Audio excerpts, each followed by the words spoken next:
Hey Alexa, please turn off these bar lights. Okay.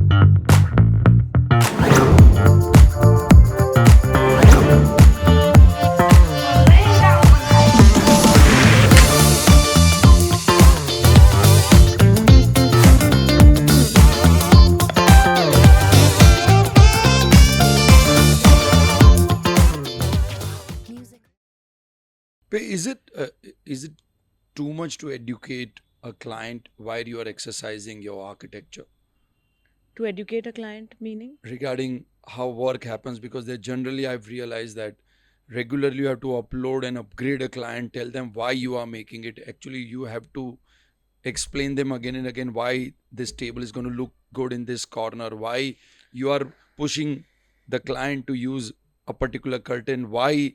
So every first of all, every client chooses an architect because he likes the architect's work. Correct. And after that, They throughout the ask- project, the architect is actually explaining him Why? why she's working. So we've realized that there's an educational upgrade to a client, and You're lots of right. energy goes into that. So I think the compromise starts at a very large scale in the beginning when you're still trying to put your feet into the whole scenario in the market. And gradually, as you grow and you build trust in people, the compromise becomes lesser and lesser. So that's the beauty of it. And I have this analogy that I come up with my clients. I tell them that when you go to a doctor, you don't ask him, why did you give me this? Why did you prescribe this medicine in 500 mg? You don't question. You just listen and you follow. Why, as an architect or as a consultant, do I have to give you an explanation? You have to trust me. They say things like, we can't visualize. Don't. It's not your job to do it. That is why you have come to me. So, trust is a huge, huge factor. And the initial years are hard for all architects and interior designers because they are trying to win that trust of the client. When it's done, so I have a lot of clients who give me a complete free hand now. They'll just be like, do your thing. This is what we want in terms of requirements. That has to be earned. It has to be earned. It doesn't come on day one at But all. do you think while that in a process that you are working for 10 years, 15 years, 20 years, Hmm. I've realized that all artists have their own signature design. They actually, like a charcoal paint, a guy who's doing work on charcoal, he will stick to charcoal. Or there are architects who has this specific design so rock solid ingrained in them that you can see that in the work. Right. For example, people play around with cubes, Hmm. and there are some architects who play around with fluidity. As per you, do you have your strong design aspect, or you've been very fluid in your work and you accept everything? So, why I'm fluid? Are any two people the same? Are any two trees the same? Are two personalities the same? Everyone has their own personality. They have their own design. So, as an architect, I must understand that and follow that lead. So, every project needs to be unique. I don't want people to say, oh, this is done by her. Maybe sometimes I get carried away with few colors that I like. I'm partial to few colors. I'm partial to few kinds of shapes. But I don't like to leave a signature because I'm making it for the person who's going to use it, for his personality, So for his lifestyle. tell me what would be your advice to Sanjay Puri?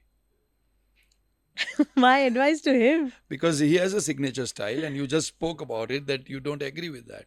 So tell me in public that what do you think about Sanjay Puri's style? I love his style. Listen to me. He's a Are you- friend. Is he a I have client? worked with him. Oh my God.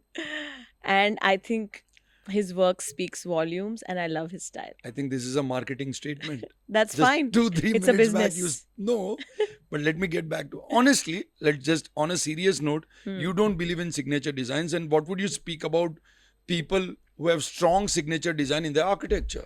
But that's up to them. No, They what do you like- feel about that work? Because you don't believe in that. What I would you don't tell believe them? in that because I look at things how from my own perspective. If they want to leave a signature style, they're welcome to. And I trust that that's what they want to do and that's what they think looks good. And that's why they do it. But do you And feel it's- that signature designs are more popular? Those architects who have signature designs are more popular than the architects who don't have signature design. Like let me talk about Zahadi, though, let me talk about even artists as in MF Hussain. Hmm. He played around with the same color palette and he played around with few objects in his paintings. Yeah. So they definitely had that signature style, and every architect definitely wants to get famous.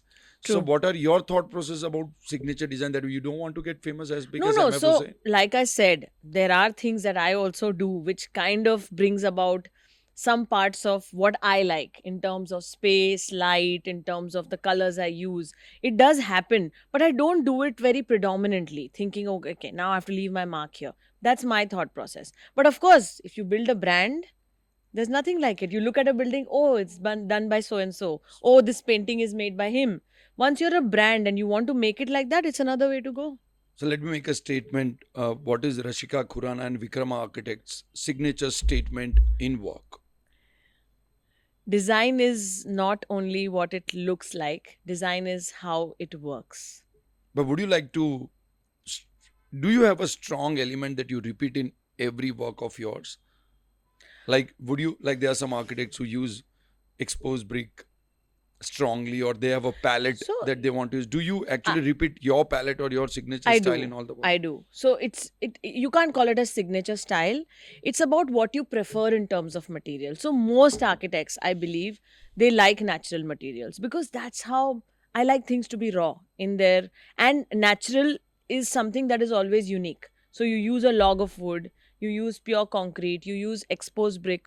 You are using things in their minimalistic state.